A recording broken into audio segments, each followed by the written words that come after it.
Hello दोस्तों, आप सभी का स्वागत है आपके अपने YouTube channel student of academy में। मैं प्रिंस कुमार मिश्रा। आज मैं आप सभी को सिखाने वाला हूं क्लास 9 का फर्स्ट चैप्टर नंबर सिस्टम के एक्सरसाइज 1.1 को देखेंगे। इसके पिछले वीडियो में हम आप सभी को नंबर सिस्टम के से इंट्रोडक्शन कराए हैं, जो कि 2 वीडियो के माध्यम से हम सभी को क्लियर कराए हैं, पार्ट 1 और पार्ट 2।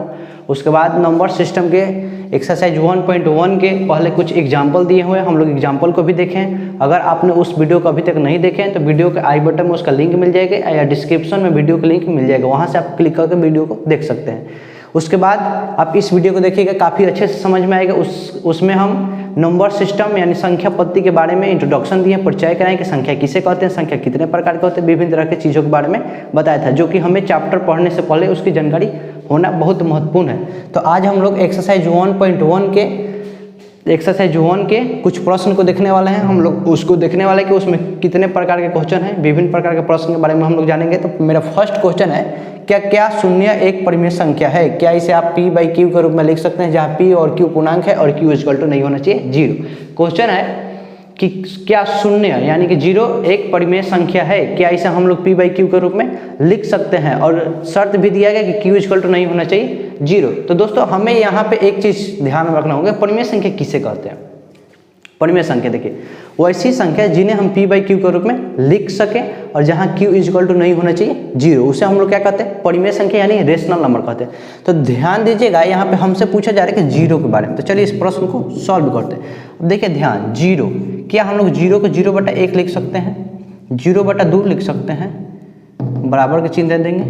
क्या 0 को हम 0/3 लिख सकते हैं, 0/4 लिख सकते हैं? तो जो बिल्कुल हम लोग इसको 0 को 0/1 के रूप में, 0/2 के रूप में, 0/3 के रूप में, 0/4 के रूप में लिख सकते हैं। और यहाँ और हर को ऋणात्मक माना जा सकता है, हर ऋणात्मक माना जा सकता है। तो इस प्रश्न का जो जवाब होगा हाँ, यानी कि हम लोग 0 को 0/1, 0/2, 0/3 और 0/q के रूप में लिख सकते हैं। और हर को ऋणात्मक माना जा सकता है, यानी कि हर जो मेरा है इसको हम लोग ऋणात्मक भी ले सकते हैं, जैसे -1, -2 ले सकते हैं। और यहाँ पे जो कह रहा था हमको, जहाँ p और q पूर्णांक है और q इक्वल टू नहीं होना चाहिए 0, तो यहाँ पे देख सकते हैं आप कि q 0 नहीं है। किसी भी स्थिति में यहाँ पे हम लोग भाग दे तो हम लोग 0 नहीं होगा, हर यहाँ पे 0 नहीं है। तो इस तरीके से हम लोग एक्सरसाइज 1.1 के फर्स्ट क्वेश्चन को बना सकते हैं और इसको समझ सकते हैं। प्रश्न इस प्रकार से था कि क्या शून्य एक परिमेय संख्या है? क्या इसे आप p/q के रूप में लिख सकते हैं, जहाँ p और q पूर्णांक है और q इक्वल टू नहीं होना चाहिए 0। तो आप देख सकते हैं कि हाँ, 0 को हम लोग 0/1, 0/2, 0/3 और 0/4 के रूप में लिख सकते हैं। और हर को ऋणात्मक माना जा सकता है, यानी कि हर को हम लोग ऋणात्मक ले सकते हैं। जो मेरा एक्सरसाइज 1.1 का दूसरा प्रश्न है, जो इस प्रकार से है कि 3 और 4 के बीच 6 परिमेय संख्या ज्ञात करें। तो दोस्तों इस प्रकार के प्रश्न बनाने के लिए हमें सबसे पहले परिमेय संख्या की जानकारी होनी चाहिए। तो परिमेय संख्या किसे कहते हैं? वैसी संख्या जिसे हम p/q के रूप में लिख सकते हैं, जहाँ q इक्वल टू नहीं होना चाहिए 0, उसे हम लोग परिमेय संख्या कहते हैं। अब यहाँ पे हमको 2 संख्या दिया हुआ है, 3 और 4। अब बोला जा रहा है कि हमको इसके बीच 6 परिमेय संख्या को ज्ञात करना है। तो दोस्तों इस प्रश्न को और 3 और 4 के बीच हम लोग अंततः बहुत सारे परिमेय संख्या ज्ञात कर सकते हैं। कोई जरूरी नहीं कि हमें 6 ही परिमेय संख्या मिलेगा, इसके बीच हम लोग अंततः बहुत सारे परिमेय संख्या ज्ञात करते हैं। इस प्रश्न को बनाने के लिए विभिन्न तरीके की विधि का उपयोग कर सकते हैं, कोई एक विधि इसके लिए मान्य नहीं है, विभिन्न तरीके से इसको बना सकते हैं। विभिन्न तरीके से बनाने के पश्चात मेरा विभिन्न तरीके से आंसर प्राप्त होगा। दोस्तों ये एनसीईआरटी का बुक से प्रश्न लिया हुआ है एक्सरसाइज 1.1 से। तो एनसीईआरटी बुक में क्या होता है कि हम लोग प्रश्न बनाते हैं, एनसीईआरटी की बुक से प्रश्न बनाते हैं और उसको पीछे हम लोग उत्तर वाला उसका आंसर हमको प्रोवाइड किया जा रहा है। तो वहाँ से हम लोग देख लेते हैं और हमको पता चल जाता है कि जो मेरा क्वेश्चन का आंसर आया हुआ है वो सही है या गलत है। हम लोग वहाँ से अपनी आंसर की संतुष्टि कर सकते हैं। तो यहाँ पे इस प्रश्न को विभिन्न तरीके से बनाने पर विभिन्न तरीके के आंसर आएगा। तो कोई ज़रूरत नहीं है कि जो आंसर आए आप अलग अलग विधि से बनाएं, वो आपको एनसीईआरटी बुक से मिलना चाहिए। अगर नहीं मिले तो इसका मतलब ये नहीं आप समझिएगा कि क्वेश्चन गलत हम बना रहे हैं या क्वेश्चन आप लोगों की आंसर नहीं आई, आप लोग गलत बना रहे हैं। तो इसको अलग अलग तरीके से बनाया जा सकता है। बुक में किसी दूसरे विधि से बनाए, आप किसी दूसरे विधि से, तो कन्फ्यूज नहीं होना है। आप लोग बुक से आंसर को जरूर मिलाइएगा। तो चलिए इस प्रश्न को देखते हैं। हमको बोला जाएगा 3 और 4 के बीच 6 परिमेय संख्या ज्ञात करें। तो हमको 2 संख्या दिया गया है, पहला है 3, तो 3 को हम लोग 3/1 लिख सकते हैं और 4 को हम लोग लिख सकते हैं 4/1। तो सबसे पहले हमको फर्स्ट स्टेप क्या करना पड़ेगा कि इसके हर को यानी कि डोमिनेटर को हम लोग को बराबर करना है। तो यहाँ से ध्यान से देखिएगा, अगर हम 4 को और 3 को प्लस कर दे तो 4 3 7 आ जाएगा। अब इसी 7 को नोमिनेटर और डोमिनेटर में मल्टीप्लाई कर देंगे। यहाँ से देखिए 3 गुने 7 और 1 गुने 7 आ जाएगा 21/7। अब इसको भी हम वैसे ही करेंगे, 4 गुने 7 और 1 गुने 7 यानी कितना आ जाएगा 28/7। अब ये दो संख्या हमको प्राप्त हो चुका है, 21/7 और 28/7। अब इसके बीच हम लोग 6 परिमेय संख्या ज्ञात करेंगे। तो देखिए 22/7, 23/7, 24/7, 25/7 और 26/7 और 27/7।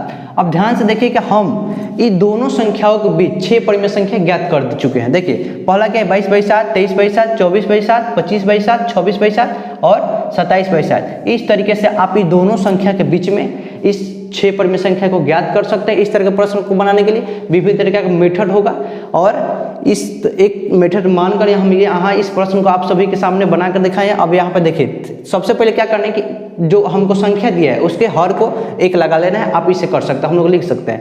अब 4 के में भी 1 लगा लेना है। इसके बाद फर्स्ट स्टेप इसका कि इसका डोमिनेटर को हम लोग को बराबर करना है। तो किस तरह से होगा, तो 4 + 3 को हम लोग क्या कर लिए प्लस कर लिया, हमें कितना प्राप्त हुआ 7।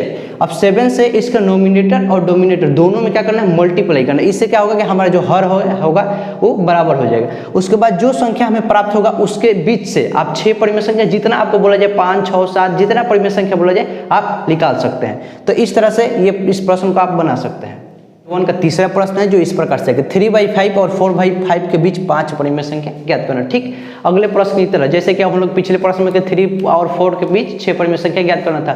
इसमें चेंज ये है कि उसमें डोमिनेटर हमें नहीं दिया था, हमें डोमिनेटर खुद से पता करना था, खुद से निकालना था। लेकिन यहाँ पे डोमिनेटर दे चुका है और दोनों का डोमिनेटर बराबर है। तो चलिए इस प्रश्न को हम लोग बनाते हैं। तो सबसे पहले हम क्या लिखेंगे 3/5 और 4/5 हम इसको लिख सकते हैं।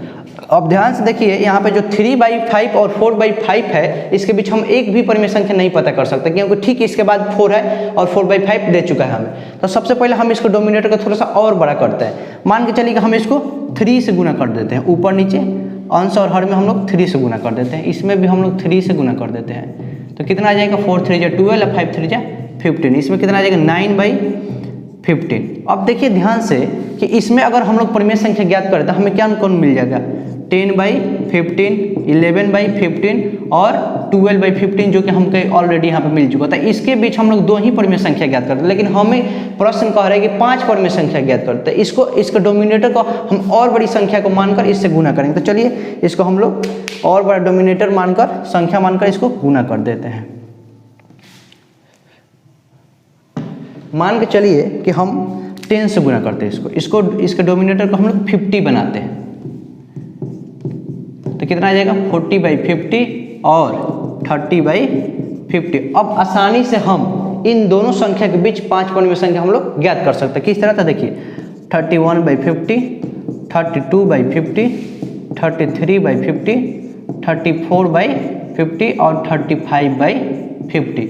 यहाँ से हमें इन दोनों संख्या के बीच 5 परिमेय संख्या आ चुका है, जो कि इसके बीच और 5 परिमेय संख्या 4 परिमेय संख्या आप ज्ञात कर सकते हैं, लेकिन हमें 5 ही पूछा है तो हम 5 ही ज्ञात करेंगे। कौन कौन मिला 31/50, 32/50, 33/50, 34/50, 35/50। सबसे पहले प्रश्न को क्या करना है कि इसको डोमिनेटर अगर बराबर नहीं है तो डोमिनेटर को बराबर करना है। फिर हमको देखते जाना है कि कौन ऐसा संख्या से हम लोग गुना करें जो कि हमें बड़ा से बड़ा अंक प्राप्त पता चले और उसके बीच हमें 5, 6, 7 जितना कह रहे हैं आपको परिमेय संख्या ज्ञात करें। तो आप लोग इस तरह से लिख 1.1 का जो 4th नंबर क्वेश्चन है और सबसे लास्ट क्वेश्चन है जो इस प्रकार से है कि नीचे दिए गए कथन सत्य है या असत्य कारण के साथ उत्तर देना है। जो इस प्रकार के प्रश्न आपको हम एग्जाम्पल सॉल्व कराते समय भी उस वीडियो में भी बताए हैं कि किस तरह से इस प्रश्न को हम लोग सॉल्व करते हैं। तो इस प्रकार से प्रश्न बनाने के लिए आपको संख्या के बारे में जानकारी होना चाहिए। संख्या किसे कहते हैं, विभिन्न तरह की संख्या के बारे में, जैसे कि आप लोग प्रकृत संख्या हो गया, पूर्ण संख्या हो गया, पूर्णांक संख्या हो गया, परिमेय संख्या हो गया, फिर भी पूर्ण संख्या हो गया। तो इस तरह की संख्या किसे कहते हैं, इसको इंग्लिश में क्या बोलते हैं, ये कितने प्रकार के होते हैं, तो ये सब आपको जानकारी होनी चाहिए। तो चलिए इस प्रश्न को हम लोग बनाते हैं। सबसे पहला प्रश्न है कि प्रत्येक प्रकृत संख्या एक पूर्ण संख्या होती है। हमसे पूछा जाएगा प्रत्येक जो प्रकृत संख्या होती है क्या एक पूर्ण संख्या होती है, ये सत्य है कथन या असत्य है। तो सबसे पहले प्रकृत संख्या किसे कहते हैं, तो प्रकृत संख्या गिनती की संख्या का हम लोग प्रकृत संख्या कहते हैं, यानी कि काउंटिंग के नंबर को हम लोग प्रकृत संख्या कहते हैं। उसके बाद जो हमको जानकारी होनी चाहिए पूर्ण संख्या किसे कहते हैं, तो गिनती की संख्या में अगर हम 0 को भी शामिल कर दें तो उसे हम लोग क्या कहते हैं, पूर्ण संख्या यानी कि होल नंबर कहते हैं। तो चलिए, तो ये जो मेरा कथन है सत्य है, क्योंकि लिखेंगे हम सत्य है क्योंकि आप सभी जानते हैं, लिखेंगे क्योंकि पूर्ण संख्या के संग्रह में, पूर्ण संख्या के संग्रह में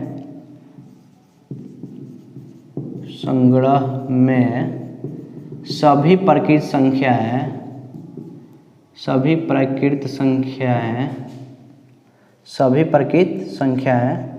शामिल होती है, संख्याएं शामिल होती है। उसके बाद आप इस तरह से लिख सकते हैं कि सत्य है क्योंकि सब पूर्ण संख्या के संग्रह में यानी कि समूह में सभी प्रकृत संख्याएं शामिल होती है। इसके बाद जो मेरा दूसरा कथन है, कह रहे कि प्रत्येक पूर्णांक एक पूर्ण संख्या होती है। तो यहाँ पे बिल्कुल असत्य है क्योंकि हम अभी जाने कि पूर्ण संख्या किसे कहते हैं। अगर गिनती की संख्या में अगर हम 0 को भी शामिल कर दें तो उसे हम क्या कहते हैं, पूर्ण संख्या कहते हैं। लेकिन जो पूर्णांक संख्या है इसको हम वैसी संख्या जिसको हम लोग धनात्मक संख्या और ऋणात्मक चिन्ह के साथ, दोनों चिन्हों के साथ लिख सके, उसे हम लोग क्या कहते हैं, एक पूर्णांक संख्या कहते हैं। तो इसको हम लोग लिखेंगे असत्य है, जो दूसरा कथन है मेरा असत्य है क्योंकि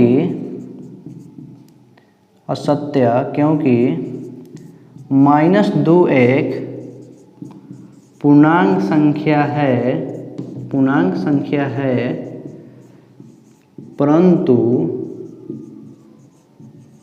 पूर्ण संख्या नहीं। ये कथन मेरा बिल्कुल असत्य है क्योंकि -2 एक पूर्णांक संख्या है परंतु पूर्ण संख्या नहीं। तो देखिए ध्यान से समझिएगा इस प्रश्न को। पूर्ण संख्या किसे कहते हैं, गिनती की संख्या में अभी हम लोग जाने कि पूर्ण संख्या गिनती की संख्या में अगर 0 को भी शामिल कर दे तो उसे हम लोग पूर्ण संख्या कहते हैं। और पूर्णांक संख्या वैसी संख्या जिसे हम पॉजिटिव और निगेटिव दोनों चिन्हों के साथ लिख सकते हैं, उसे हम लोग क्या करते हैं, पूर्ण संख्या कहते हैं। तो यहाँ पे उदाहरण के लिए आप -2, -3, -4 क्यों विभिन्न तरह की संख्या को ले सकते हैं। कोई जरूरत नहीं कि आप 2 लिखेंगे, 3 लिखेंगे, आप जिसको मन आपको वो लिख सकते हैं। देखिए यहाँ पे तो प्लस में भी होता है पूर्णांक संख्या और माइनस में भी होता है। तो यहाँ पे -2 ले लिए क्योंकि प्लस में भी 2 लिखेंगे और माइनस में भी 2 लिखेंगे। तो यहाँ पे जो -2 है, प्लस का 2 होगा वो तो हो जाएगा मेरा पूर्ण संख्या, लेकिन जो माइनस का 2 है क्योंकि पूर्णांक संख्या में दोनों शामिल होते हैं, ऋणात्मक चिन्ह भी और धनात्मक चिन्ह भी, तो हमें -2 एक पूर्णांक संख्या परंतु पूर्ण संख्या नहीं है। इस प्रकार से हम बता सकते हैं और इसका कारण भी बता सकते हैं। जो मेरा तीसरा कथन है वो इस प्रकार से है कि प्रत्येक परिमेय संख्या एक पूर्ण संख्या होती है। तो परिमेय संख्या किसे कहते हैं, वैसी संख्या जिसे हम p/q के रूप में लिख सकते हैं जहां q = नहीं होना चाहिए 0। बशर्ते पूर्ण संख्या क्या होती है, पूर्ण संख्या अगर गिनती की संख्या में भी हम लोग 0 शामिल कर दे, अभी पिछले थोड़ी देर में बताएं आप सभी को कि 0 को भी शामिल कर दे उसे हम लोग पूर्ण संख्या कहते हैं। तो ये बिल्कुल असत्य ये भी है क्योंकि हम लिख सकते हैं कि असत्य है क्योंकि आप उदाहरण के लिए कोई भी परिमेय संख्या का उदाहरण ले सकते हैं, 1/2, 3/2, 4/2 कुछ भी ले सकते हैं। तो चलिए आप 3/2 एक परिमेय संख्या है परंतु पूर्ण संख्या नहीं, परंतु यहाँ पे क्या लिख सकते हैं, पूर्ण संख्या नहीं, पूर्ण संख्या नहीं। तो इस प्रकार से आप इसको बता सकते हैं कि सत्य है या असत्य है और अपना कारण भी दे सकते हैं। तो सबसे पहले इस प्रश्न को बनाने के लिए अभी थोड़ी देर बाद भी बताएं कि आपको संख्या के बारे में जानकारी होना चाहिए, नंबर किसे कहते हैं, नंबर के विभिन्न प्रकार के बारे में आपको जानकारी होना चाहिए, तभी आप इस प्रश्न को आसानी से बता सकते हैं कि ये करेक्ट है या इनकरेक्ट है, और इसको आप रीजन भी बता सकते हैं कि आप किस कारण से असत्य है और किस कारण से सत्य है। तो दोस्तों आज की वीडियो में हमने आप सभी को क्लास 9 के फर्स्ट चैप्टर नंबर सिस्टम के एक्सरसाइज 1.1 को पूरी तरह से सॉल्व किया है, पूरी तरह से आपको एक ही क्वेश्चन बताया गया है। तो आशा है कि आप सभी इस वीडियो को पसंद आया होगा। तो वीडियो पसंद आएगा तो वीडियो को लाइक, शेयर एंड चैनल को सब्सक्राइब जरूर करते हैं। मिलते हैं किसी अगले वीडियो में। तब तक के लिए खुश रहिए और खुशियाँ बांटते रहिए।